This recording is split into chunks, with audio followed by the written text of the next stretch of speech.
Bonjour à tous, j'espère que vous allez bien. On se retrouve pour un nouveau vlog, une nouvelle vidéo de 2026 et franchement, petit aparté, mais je suis très contente de pouvoir vous retrouver une nouvelle année sur YouTube. Merci pour 2025 d'avoir été de plus en plus nombreux à me suivre. Franchement, merci beaucoup, ça me touche énormément. Je suis vraiment contente de voir que mes vidéos vous plaisent, que les sujets vous plaisent, que ça soit aussi bien mon côté assez, ma vie en tout cas productive et le côté un peu plus slow life de vous faire découvrir des bonnes adresses à Paris, plein de choses à Paris et en même temps le côté très slow avec de la lecture, des activités cocooning, tout ça. Donc vraiment merci beaucoup de m'avoir suivi cette année 2025 et j'espère que vous pourrez me suivre également en 2026 et que mes contenus pourront vous plaire. Ici, on se retrouve pour une vidéo, mes lectures favorites de 2025. C'est vrai que je lis de plus en plus d'année en année. C'est un sujet qui me tient énormément à cœur. Dès que je lis, ça m'apaise, ça me fait du bien. J'adore être prise dans les histoires.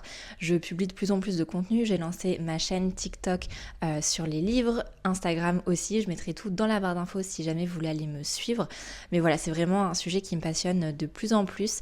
L'année dernière, j'ai lu plus de 60 livres et donc je voulais vous parler un petit peu de mes lectures favorites de 2025. Donc dans un premier temps, je vais vous montrer mes lectures 5 étoiles et ensuite je vous montrerai mes lectures 4 étoiles. Sur celle-ci, je passerai un peu plus rapidement parce qu'il y en a quand même pas mal. J'ai tout noté sur mon Notion. J'ai regardé, ça fait depuis 2018 que je note mes lectures et vous voyez, en 2018, j'avais lu 10 livres, 2019, 10 livres, 2020, 26 livres, 2021, 32 livres, 2022, 34, 2023, 46 livres, 2024, 51 livres et 2025, 62 livres. Et quand je filme cette vidéo, on n'est en même pas encore fin 2025. Enfin, on est fin 2025, on n'est pas encore en 2026. Donc peut-être que je vais passer à 65 livres, qui sait.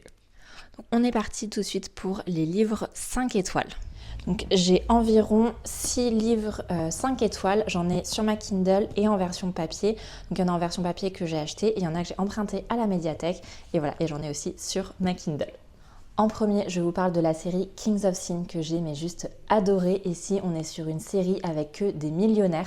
Donc chaque tome, c'est un personnage, une histoire. Ce que j'aime bien, c'est qu'entre tous les tomes, en fait, on retrouve à chaque fois les personnages et ça, j'adore. J'avais déjà lu la saga Twisted de Hannah Wang, mais franchement, la série Kings of Sin, c'est un level au-dessus. J'ai adoré, notamment le tome 1. Franchement, j'ai préféré tome 1. Tome 3, tome 4, j'ai beaucoup aimé. Tome 2, j'ai un petit peu moins aimé, mais bon, c'était quand même un très très bon roman. Ici, sur ce tome 1, donc c'est le tome 1, La colère, on va suivre Dante qui est un PDG millionnaire qui n'a pas du tout pour ambition de se marier, mais suite à un chantage, il va être obligé de se fiancer avec Viviane, voilà j'avais oublié son prénom, avec Viviane qui est héritière d'un joaillier et donc fille de son nouvel ennemi. Donc ici on est sur un enemy to lovers, vraiment j'ai adoré, je l'ai dévoré. Il y a au total presque 500 pages dans le roman, mais ça se lit quand même assez rapidement parce que en fait c'est juste addictif. Vraiment, j'ai adoré la tension entre les deux personnages, l'histoire, le fait que Viviane, il y a de la tension aussi avec sa famille. Enfin, vraiment, la plume de Hannah Wang, je l'adore. J'adore ses romans, je les dévore à chaque fois. Et j'ai vu d'ailleurs en 2026 qu'elle sortait une nouvelle saga avec, je crois que c'est des sportifs. Donc, j'ai hâte de pouvoir la découvrir. Mais en tout cas, en attendant, la saga Kings of Sin, c'était vraiment ma favorite, ou en tout cas ma saga 5 étoiles de l'année 2025. Une autre saga que j'ai, mais juste adorée en 2025, c'est la saga des Rebel Blue Ranch. Donc ici, on est sur le tome 1 Done and Dusted de Lily Sage que j'ai adoré. Donc ici, on est vraiment sur une romance, cowboy romance, small town. Et j'adore vraiment cette saga. Elle m'a donné envie de partir au Wyoming, donc c'est pour vous dire. Sur ce tome 1, on va suivre Amy qui est championne de barrel racing et donc elle est un petit peu perdue et elle va décider de quitter sa ville pour retrouver sa ville natale dans le Wyoming, une petite ville, et elle va revenir dans le ranch familial et elle va tomber sur Luke, juste là, qui est le meilleur ami de son frère et il va l'aider à se retrouver. J'ai adoré cette romance, vraiment, c'était une petite pépite et vraiment, j'ai adoré l'univers de la cowboy romance. J'ai découvert vraiment cet univers-là avec ce livre que j'ai adoré. Il y a le tome 2 et 3 qui sont déjà sortis et le tome 4 sort en 2026, il me semble. Le tome 2, j'ai un tout petit peu moins aimé, mais vraiment, le tome 1, c'est une pépite. On passe ensuite à un livre que j'ai, mais pareil, dévoré en 2025. Je t'en ai parlé déjà à plusieurs reprises. Mais c'est le livre Blood Vipers de Dahlia Blake de la saga Les Légendes. Donc ça va être une trilogie, le tome 1 et le tome 2 sont sortis, le tome 3 va sortir en 2026. J'ai lu Black Venus qui est le tome 1 que j'avais bien aimé, mais vraiment Blood Vipers c'est un niveau mais largement au-dessus. Je pense que c'est une des lectures les plus poignantes et les plus belles que j'ai lues de 2025 pardon, mais vraiment, enfin, je l'ai lu déjà il y a quelques temps, mais j'y repense encore tellement ça m'a marqué. Donc ici, on va suivre Ruby, qui est une agent du FBI qui va partir en mission avec son binôme qui est Diamond. Sauf qu'il y a eu une petite histoire entre deux juste avant la mission, donc ça va compliquer franchement, ça va compliquer la mission.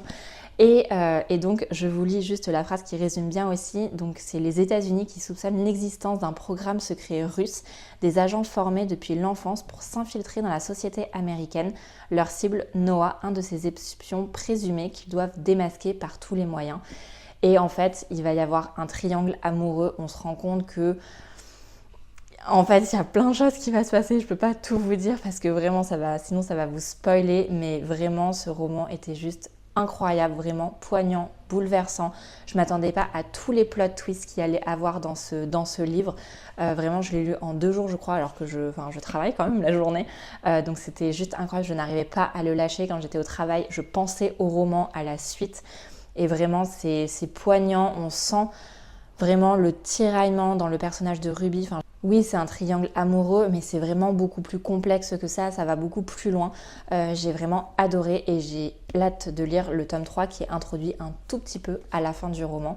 Donc ici, on est vraiment sur un roman entre romantique, entre enquête, suspense, plot twist. Et ce que j'ai préféré dans celui-ci versus Black Venus, c'est que ici, en fait, on a vraiment toute la romance et le suspense tout au long du roman, alors que Black Venus, j'ai trouvé que c'était plutôt la première partie romance et la deuxième partie plutôt enquête, mission, alors que sur ce roman Blood Vipers, on est vraiment sur tout le roman, sur de la romance et du suspense et vraiment une lecture poignante.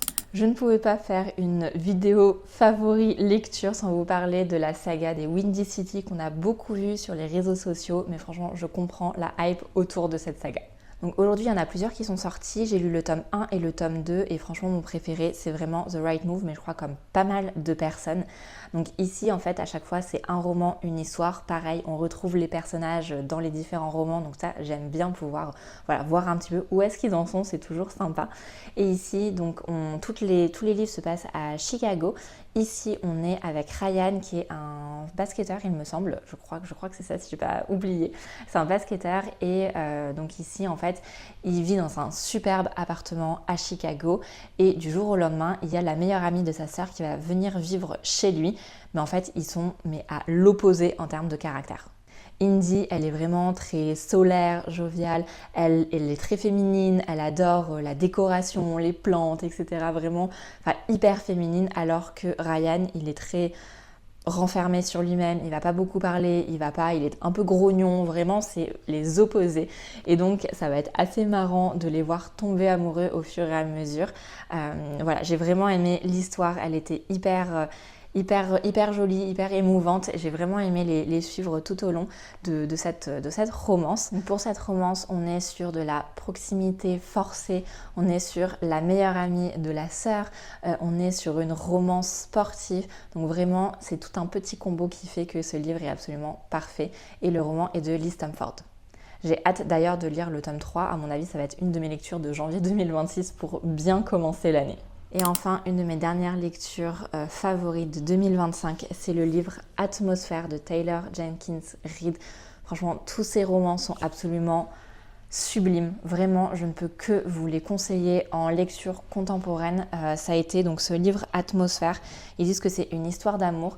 Pareil, je vous en ai parlé dans mes dernières vidéos, mais c'était juste une lecture bouleversante. Donc ici dans ce roman, on va suivre Joanne qui veut intégrer la NASA, mais c'est un milieu compliqué parce qu'il n'y a que des hommes, il y a très très peu de femmes. Donc elle va voir qu'il souhaite recruter des nouvelles personne à la NASA, elle va postuler, elle va être prise. Et en fait, on suit vraiment entre les chapitres, entre passé et présent. On commence le premier chapitre, elle va, donc c'est un jour normal, elle va à la NASA pour travailler et pour, voilà, parce qu'il y a une navette qui est dans l'espace et donc il va se passer des choses et donc entre les chapitres, vraiment, on est entre passé et présent. C'est une lecture poignante, bouleversante.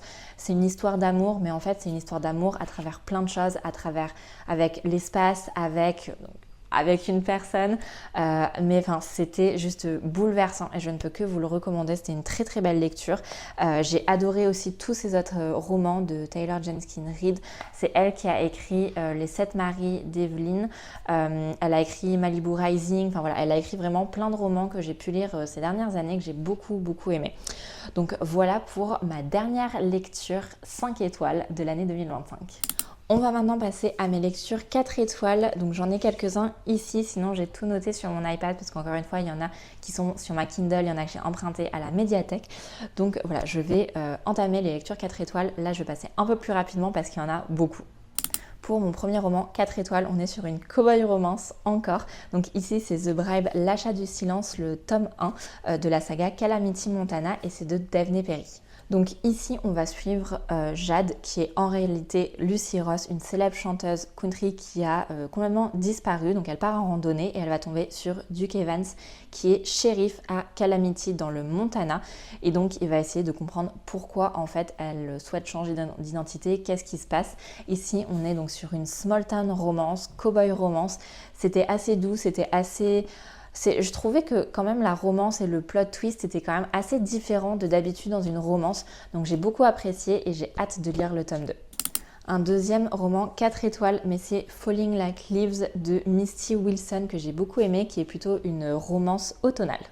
Donc ici, on suit Elise qui n'avait pas du tout prévu de quitter Manhattan, la grande ville, et qui au final va se retrouver dans une petite ville du Connecticut où elle avait l'habitude d'aller plus jeune. Et il s'était passé quelque chose il y a quelques années avec Cooper Barnett. Il s'est passé quelque chose, ils sont continués d'être amis et puis du jour au lendemain, ils ne se sont plus parlé. Là, elle retourne dans la ville et elle voit qu'au final, il lui fait quand même un peu beaucoup la tête, elle ne comprend pas pourquoi. Et au fur et à mesure, on va comprendre pourquoi. Clairement, on est sur une romance de He Falls First. C'est une romance toute douce, automnale, comme on adore. Vraiment, j'ai adoré le descriptif de la petite ville en automne. C'est vraiment ce qu'on recherche, le côté vraiment cocooning, cosy. Donc j'ai beaucoup aimé. C'était une romance toute douce, un peu à la Gilmore Girls. Donc j'ai beaucoup aimé.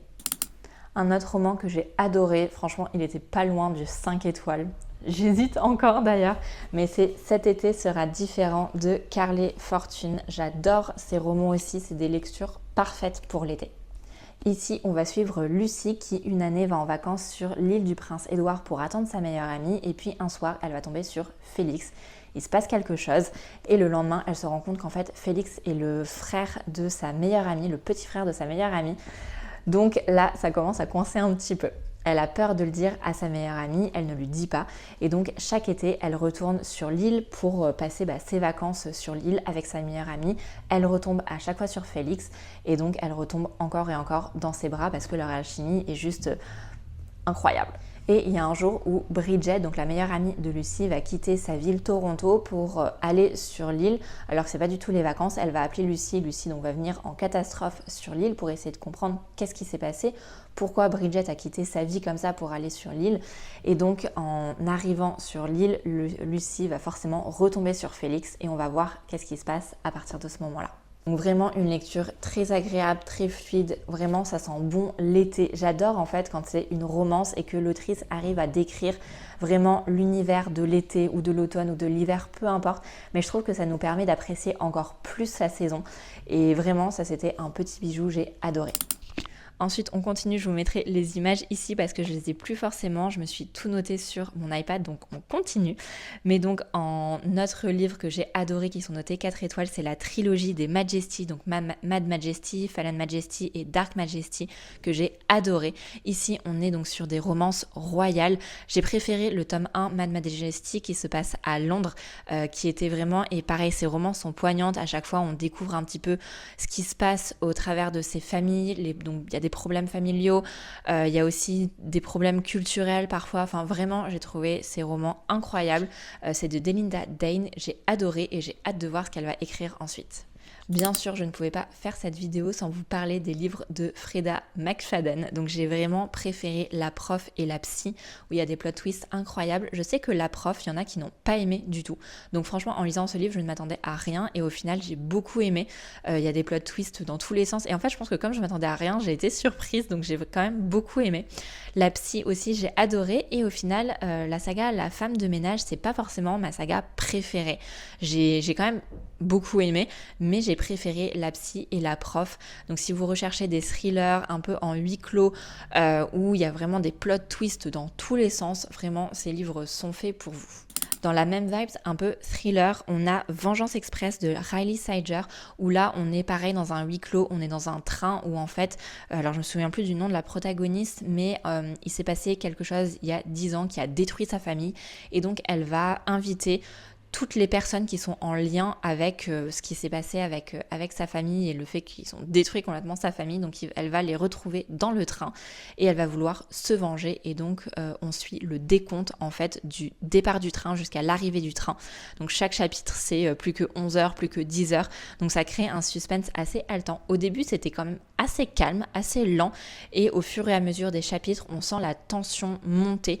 Donc c'est vraiment voilà un thriller assez haletant, un petit peu comme les romans de Freda McFadden. Donc si vous recherchez un bon thriller, celui-là est très bien aussi. On revient dans la partie romance, mais je me suis noté aussi le livre Story of My Life, donc le tome 1 de Lucy Score. Pareil, j'adore cette autrice, elle fait toujours des romances small town que j'adore, c'est toujours des lectures un peu doudou. Et donc ça, j'ai lu Story of My Life, qui est quand même assez gros, je me souviens. Il y avait quelques petites longueurs, c'est pour ça que je lui ai pas mis 5 étoiles, parce que je sais plus, je crois qu'il faisait 600 pages ou 700 pages, enfin il était assez gros, mais franchement c'était une jolie lecture, toujours small town, et j'ai adoré le fait que, je crois que c'est au bout d'un moment, toute la ville va aider, etc. Enfin, vraiment, j'ai adoré cet univers très cocooning, très cosy, très, voilà, vraiment small town, où elle arrive toujours à créer un univers très doux. Donc, j'ai adoré son roman. Elle en a fait d'autres, pareil, dans la même vibe, un peu, enfin, small town, cozy, où il y avait quand même un petit peu de rebondissement dans ses autres romans. Mais Story of My Life, c'est quand même un roman beaucoup plus doux et plus calme. J'ai noté en 4 étoiles, mais franchement, celui-ci, il méritait 5 étoiles. C'est Les Lendemains de Melissa d'Acosta. J'ai adoré ce roman. Franchement, je sais vraiment pas pourquoi je lui ai pas mis 5 étoiles, mais je vais vous lire le résumé. Mais ici, en fait, on suit Amande qui a vécu le pire. Elle a perdu son mari, elle a perdu son enfant. C'est vraiment très compliqué. Donc, elle va se réfugier dans une maison isolée en Auvergne pour vivre pleinement son chagrin. Et elle va tomber par hasard sur les calendriers horticoles de l'ancienne propriétaire des lieux. Et donc, guidée par les annotations manuscrites de l'ancienne propriétaire, elle va redonner vie au vieux jardin abandonné. Elle va se prendre de passion pour tout ce que l'ancienne propriétaire a écrit par rapport au jardin. Et donc, elle va vraiment se mettre à jardiner et reprendre goût à la vie. Et au fur et à mesure, au fil des saisons, elle va faire des rencontres uniques. Et donc, au final, elle reprend goût à la vie grâce à justement le fait de jardiner, ces petites rencontres au fur et à mesure. Le livre était d'une beauté mais inimaginable, vraiment je vous recommande cette lecture chaudement. C'est un petit roman, ça se fait très vite et c'est plein d'humanité, plein d'espoir, et vraiment j'ai adoré ce livre. Et franchement je sais pas pourquoi je lui ai mis 4 étoiles, il mérite 5 étoiles. En saga 4 étoiles aussi, j'ai mis Maxton Hall, le tome 3. Je sais plus si j'ai lu le tome 1 et 2 en 2025 ou en 2024. Mais en tout cas, je les ai mis en 4 étoiles. J'ai beaucoup aimé. Donc, si vous suivez un petit peu l'actualité, vous avez sûrement dû voir que c'est également en série sur Prime Video. Il y a la saison 1 et 2 qui sont sorties et on attend la saison 3 pour, j'espère, cette année, donc 2026. Donc ici, on va suivre Ruby qui a une bourse et qui va intégrer l'école de Maxton Hall. Elle va rencontrer James qui est issu en fait d'une famille riche. Donc ils vont tomber amoureux bien sûr. Ça ne va pas plaire au père de James. Il va se passer plein de choses, plein de rebondissements. J'ai beaucoup aimé. J'ai juste trouvé que le tome 3 à la fin était un petit peu rapide quand même par rapport au reste du livre, au reste de la saga. Donc c'est pour ça que je lui ai mis 4 étoiles et pas 5 étoiles. Mais en tout cas, on est quand même sur une très belle romance. Il se passe plein de choses. Et voilà, on est sur une romance universitaire. Enfin, c'est pas forcément l'université, mais c'est l'école en tout cas. Donc voilà, très bonne romance. En romance plus contemporaine, j'ai mis L'immeuble de la rue Cavendish, le tome 6 où on suit Guy qui est le dernier tome de la saga et c'est de l'autrice Caroline Kent, je crois qu'on dit comme ça. J'ai adoré de suivre vraiment toute cette saga, de suivre tous ces personnages dans l'immeuble. En fait, chaque tome, c'est un locataire ou un propriétaire de l'immeuble et on suit vraiment en fait tous ces personnages au fur et à mesure des années dans cet immeuble. Pareil, on retrouve les personnages de tome en tome, on rigole, on pleure. Enfin vraiment c'était un petit bijou, j'ai trouvé cette saga, cette série de l'immeuble de la rue Cavendish. C'est un immeuble qui existe vraiment en plus à Paris où l'autrice a vécu et donc c'est pour ça qu'elle a écrit ces romans-là. Et j'ai trouvé ça vraiment pareil, plein de douceur, vraiment joli et ça a amené plein d'émotions. J'ai beaucoup aimé. Donc si vous recherchez une romance juste sans prise de tête, pas forcément de romance, de suspense ou quoi, mais juste une petite lecture contemporaine sympathique, L'immeuble de la rue Cavendish est faite pour vous. Vraiment, j'ai adoré. C'est comme un petit bonbon en fait cette lecture. Ça fait du bien. Voilà pour mes lectures 4 étoiles et 5 étoiles de l'année 2025. Donc pour les 4 étoiles, il y en avait où c'était des tomes 1, tome 2, donc j'ai tout regroupé ensemble pour que ça aille aussi un petit peu plus vite pour vous. En tout cas, j'espère que vous avez aimé cette vidéo. Si c'est le cas, n'hésitez pas à liker cette vidéo, mettre un commentaire pour vous me dire, vous, quelles sont vos lectures 5 étoiles de l'année 2025. Et puis n'hésitez pas à vous abonner à ma chaîne, ça me fait toujours plaisir et ça soutient mon travail. Et puis plus on est de fous, plus on rit sur cette chaîne en 2026. Merci beaucoup en tout cas, et puis on se retrouve la semaine prochaine pour une nouvelle vidéo.